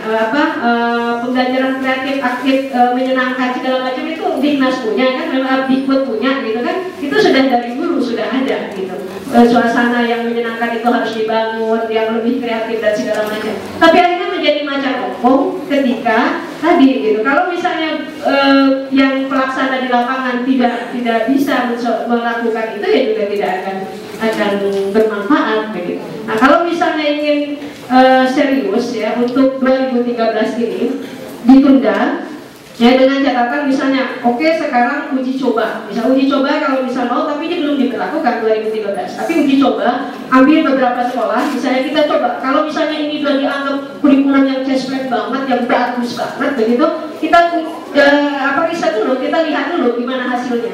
Nah, kalau misal dari hasil diuji cobakan beberapa sekolah itu memang hasilnya memang seperti yang diharapkan, kalau ada yang harus direvisi, kita revisi, baru nanti mungkin di 2014, di 2015, misalnya kalau 2014 itu dekat dengan pemilu, jadi 2015 ini baru dipakai, bisa dipakai dengan sejumlah kesiapan yang sudah lebih baik. Tapi memaksakan di 2013 ini akhirnya lebih banyak mengorbankan banyak hal. Dan tadi dana 2,49 triliun itu bukan milik Dikbud, bukan milik DPR, bukan milik eksekutif, tapi milik rakyat Indonesia yang harus dipertanggungjawabkan. Pak Jimmy, terima kasih. Mungkin saya hanya mau mengatakan kenapa saya dan teman-teman menolak. Karena tadi saya katakan secara filosofis, jadi landasan filosofi kurikulumnya nggak jelas. Kalau saya gunakan istilah Doni itu ekletisme campur aduk saya bilang itu banci, nggak pakai ini nggak pakai itu, pakai semua, dan itu menunjukkan kekeliruan. Nah, kekeliruan itu bisa terlihat di kompetisi dasar. Misalnya kompetisi dasar yang saya bilang saya tidak bisa turunkan ini yang 21, 22, 23 itu yang tentang mengajar bahasa Prancis, tetapi dikaitkan dengan tentang perilaku individuan dan sebagainya itu sangat mengganggu. Dan seolah-olah kurikulum saya sebut kurikulum baru, ya, seolah-olah kurikulum baru ini baru. Karena kalau lihat dari segi filosofisnya, ya, landasan filsafat kurikulumnya, ini kan dasarnya ini mereka bilang berbasis kompetensi. Berbasis kompetensi itu diagnostik. Itu tidak ada bedanya dengan yang tahun 1975. 75 itu menggunakan istilah objektif, instruksional dan sebagainya, itu objektif sama, nggak ada bedanya. Lalu apa landasannya untuk dipakai itu? Nggak ada bedanya kok, semua pendekatannya sama, atau pendekatan yang saya tidak bilang terus sama, pendekatan yang lebih keras gitu, maunya ekletik ya, maunya ekletik campur, tapi kelihatan yang lebih besarnya yaitu yang diagnostik yang sama dengan 1975. Perubahan orang yang belajar kurikulum ya, di sini di UNJ ini baca bukunya Pak Yasin, ya, Pak Yasin tahun 1984 kalau nggak salah, itu Dr. Yasin yang membuat perubahan kurikulum SD dari tahun 45 sampai tahun 75. Yang berubahnya itu di tahun 75 yang pakai instruksi, pakai objektif. Sininya semua sama, nggak ada bedanya. Nggak ada bedanya. Ini di keras, didengungkan ini baru, dan ini nggak ada yang baru. Dan saya hanya mengutip yang dilakukan oleh Pak Haskia. Saya suka sekali dengan Bapak itu. Kalau itu kimia di TV. Dia mengingatkan saya berbasis kompetensi, pendidikan berbasis kompetensi itu di training, itu training untuk di pabrik-pabrik, bukan di sekolah, vocational. Baca di buku-bukunya itu tentang competency based education itu vocational di Inggris, vocational itu. Nah, makanya di Inggris saya kasih lihat kurikulumnya, nggak ada istilah kompetensi itu, nggak ada. Murid diajar untuk bahasa asing, bisa mendengar, bisa mengucap, bisa membuat kalimat, bisa berbicara dengan situasinya. Tentu di kurikulum sekarang juga memang ada. Saya ingin mengingatkan lagi, saya Bambang Kasbandi dalam bahasa Indonesia, amburadul bahasa Indonesia itu. Guru-gurunya pasti akan kesulitan untuk menjelaskan, khususnya mas-mas mungkin yang baru tamat. Jadi saya bilang itu alasan kami itu ditolak saja, daripada membuat 2,49 triliun yang diterima baru 600 sekian miliar, 1,1 sekian itu nggak jelas. Mestinya Ibu ya menjelaskan mengapa DPR sampai sekarang belum mengiyakan, karena yang anggota DPR yang ditanyakan ke Pak Wakil Menteri, Ketua Badan Litbang dan sebagainya, itu yang ditanyakan, jelaskan Pak Geryansa, siapa lagi semua itu di komisi itu pertanyakan ini, jelaskan ini 1,1 triliun itu buat apa, dari mana hasilnya, kok bisa dipindahkan ke situ dari uang yang lain atau tempat yang lain dipindahkan ke situ, dan itu nggak bisa dijelaskan. Dan ini Pak Kerjaan saya bilang begini di komisi itu, dia perlu ketahui dan kami dengar. Saya akan mengeluarkan kekuatan politik saya tidak mau tanda tangan kalau belum dijelaskan, belum clear. Ya memang mereka bilang semua selalu betul, kami tak kayak Hambalang dan semuanya itu nggak mau gitu. Siapa si Koster itu, Pak Koster bilang ke Pak Gultom, Pak Gultom jangan bangun-bangun, nanti kamu kalau dipanggil di Kuningan baru gimana rasanya kamu. Saya udah biasa si Koster itu. Nah jadi itu yang sebenarnya harus dijelaskan juga oleh soal uang. Saya beranggapan ya, nggak menuduh, ya, beranggapan boleh asumsi saja ya, bahwa ini lebih besar ke uang. Perdebatan di DPR itu 1,1 triliunnya itu besar, itu dikuatkan di situ. Jadi ya kan uang ini kalau begini, kalau pakai istilah anak-anak muda ujung-ujungnya duit. Nah karena itu saya kira penjelasan secara teoritis seperti yang dilakukan oleh banyak orang misalnya itu kalau didengar menteri udah pasti kan dia bilang kamu nggak paham,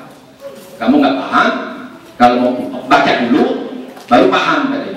Walaupun saya sudah baca misalnya bisa saja memang saya juga tidak terlalu paham ya, tapi sama-sama lihat dan saya juga bisa bilang mereka kamu juga paham gitu pendekatannya. Nah jadi nggak selesai kalau perdebatan teoritis tadi yang saya bilang perdebatan teoritis kan itu juga selera. Saya jelaskan selera kenapa pendekatan ini tidak dipakai, kenapa nggak bisa dijelaskan karena itu berbau di selera. Jadi ya sulit kalau pendekatan teoritis. Jadi ya yang mau saya katakan teman-teman guru yang harus berani menyatakan tidak, berteriak menyatakan tidak. Selama tidak berteriak ya dengan sungsang saya bilang kita ya.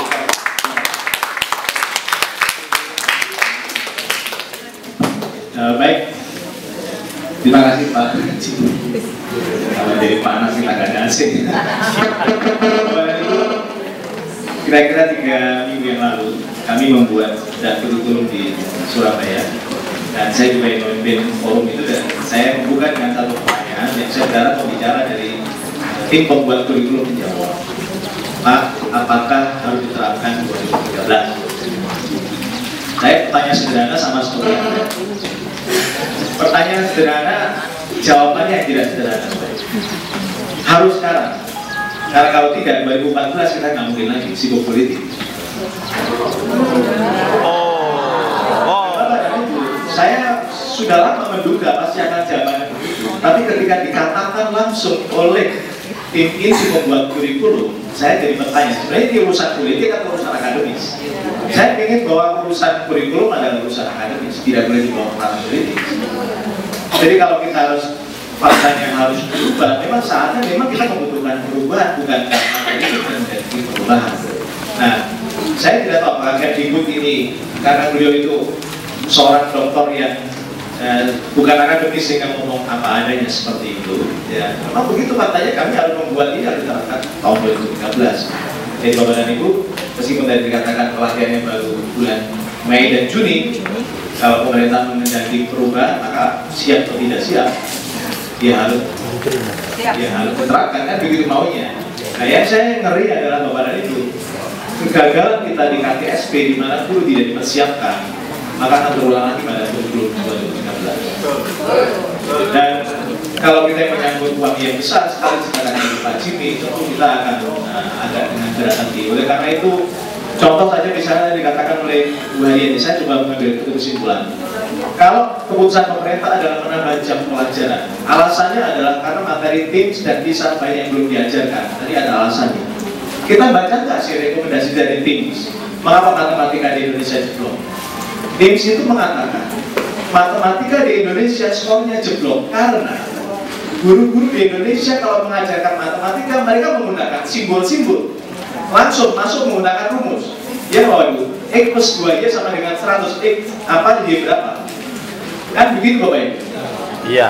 Mengapa kalau kita tidak menggunakan begini? Saya main ke Ancol, ngajak anak saya, kalau saya sendirian dari 50.000, saya ngajak 2 anak kecil menjadi 100.000.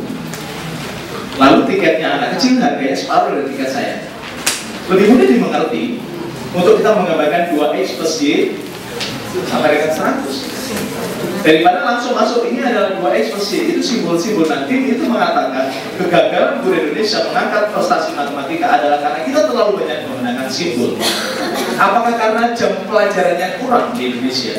Dikatakan oleh tim siswa Indonesia kelas 8, saya lupa angka persisnya, tapi angka jam pelajaran dalam setahun itu harus 138. Dibandingkan Singapura, dibandingkan Malaysia nya 120 jam per tahun, dan Malaysia, Singapura 112, Malaysia 120. Artinya jam pelajaran yang banyak itu tidak menentukan prestasinya lebih tinggi. Nah, kalau sekarang jam pelajaran ini ditambah melalui kurikulum yang baru, tapi ngajarnya tetap membosankan dengan rumus-rumus, saya khawatir seperti yang dikatakan Bu. Itu Bapak Ibu, jadi ini memang ini masalahnya.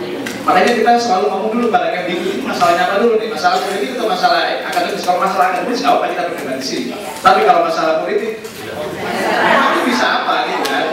Nah itu Bapak Ibu. Jadi saya rasa mungkin itu sesi kita yang pertama. Mas mau nambahin lagi? Sedikit aja boleh ya. Kita pengen tahu ini klarifikasi. Saya juga sepakat dengan moderator. Ini persoalan politik atau persoalan. Sekarang saya tanya dari persoalan tadi.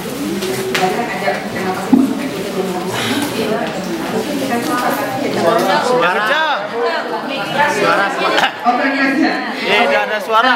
Pelaksanaan kurikulum itu kan sudah jelas ya, filosofinya kenapa sampai harus berubah, karena memang tadi tuntutan seperti itu, gitu loh. Tapi kalau dikaitkan politik, saya pun juga sama nggak setuju, gitu.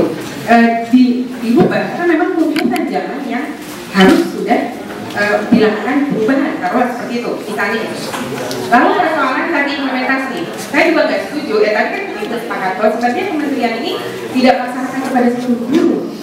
Kita melaksanakan tadi terbatas dulu, kita evaluasi dulu. Jadi tidak 100% guru di SMP akan melaksanakan kurikulum 2013. Tadi saya sampaikan seperti itu. Tidak 100% guru di SD melaksanakan kurikulum 2013. Tidak, gitu. Karena kita pengen lihat dulu. Kira-kira gimana nanti implementasinya? Gimana? Ada tidak hal-hal yang tidak bisa terlaksana di lapangan, gitu. Nanti akan kita evaluasi, gitu. Jadi memang ini tidak dilaksanakan secara terbatas, gitu, ya. Sebentar, mungkin saya menanggapi agak tergelitik ya. Pertama tadi masalah landasan filosofis itu di 2012 kami juga sudah bicara dengan anak-anak BMUEJ masalah ini. Kita punya landasan filosofis Pancasila, kenapa itu tidak masuk? Bukankah sudah selesai urusannya? Kenapa harus pakai perennial? Kenapa harus pakai yang lain-lain? Pakai eklektik segala macam itu? Itu satu catatan. Kita lupakan dasar negara kita. Kemudian yang kedua, kalau tadi Ibu katakan bahwa di 2013 itu hanya 10% SD, 20% SMP, dan tidak semua guru. Kalau misalnya masih sampel-sampel seperti itu, kenapa harus di-launching dan dibunyikan menjadi kurikulum nasional? Itu adalah bagian dari uji coba. Uji coba saja program Kemenkes untuk melakukan uji coba. Kita lihat hasilnya ya. Tadi di awal saya katakan dengan riset dan development tadi. Jadi dilihat hasilnya nanti modelnya ini seperti apa. Kalau misalnya bagus, kita pakai skala nasional. Kalau misalnya belum bagus, revisinya di bagian mana-mana saja. Itu saja dulu.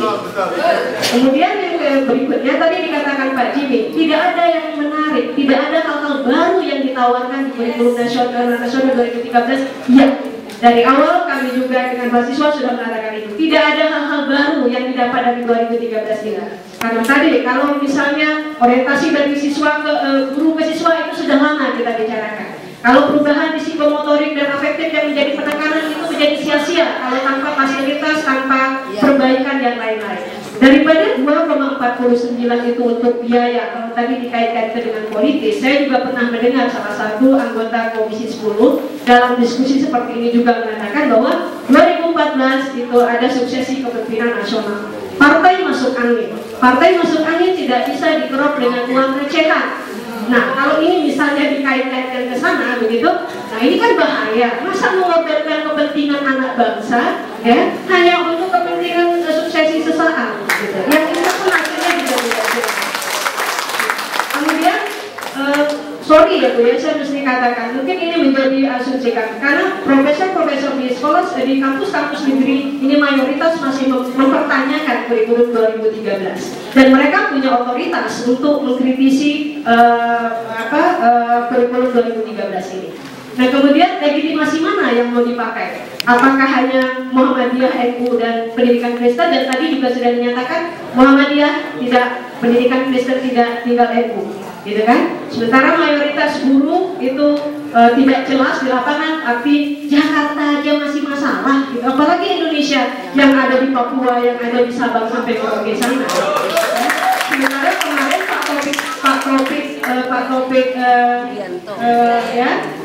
Taufik Yudi bilang Jakarta mau diterapkan semua, takutnya nanti satu sekolah dengan yang lain akan iri-irian. Gila, saya bilang proyek lagi. Jadi maaf kalau kami harus sedikit berasumsi gitu. Ini ada apa? Kenapa harus dipaksakan di 2013 ini? Kalau isinya sama sekali tidak ada hal-hal yang baru dan mendasar yang ditawarkan oleh 2013 ini. Kalau masalah jam pelajaran yang berubah, harusnya berubah kecil menjadi lebih sedikit, bukan menjadi lebih besar. Itu saja. Terima kasih. Wassalamualaikum warahmatullahi wabarakatuh. Bapak Ibu, berikan aplaus kepada pembicara kita saat ini. Saya tidak berani menyimpulkan, Anda sudah tahu pembicaraannya. Saya hanya ingin kemudian dengarkan apa yang kami katakan, sampaikan kepada Pak Menteri No, bahwa kita ini bukan karena menolak, karena tidak mau, tapi karena kita mau bicara ini dalam akademis dan tidak ingin ada pengaruh politik dalam perubahan pendidikan kita. Saya sudah mohon maaf ini menghabis makan waktu sesi kedua, jadi saya mengakhiri tugas saya. Nanti Bapak Ibu akan lanjutkan dengan para pembicara dari sesi kedua. Terima kasih. Assalamualaikum warahmatullahi wabarakatuh. Berpanas-panas ria untuk menuntut sebuah ilmu, ya, mengikuti sebuah seminar yang ternyata seminar ini sangat luar biasa, yaitu untuk menentukan atau mungkin untuk menyiapkan diri kita terhadap sebuah perubahan, terutama perubahan kurikulum 2013. Tepuk tangan buat kita semua terlebih dahulu. Oke, hari ini di sesi kedua ini saya sangat luar biasa berterima kasih kembali kepada para panitia yang sudah mengizinkan saya, memberikan kesempatan saya untuk memoderatori orang-orang hebat seperti Yuretno, Wije, dan Pak Laude, ya. Ternyata memang mereka sangat luar biasa pakar dalam kurikulum, ya.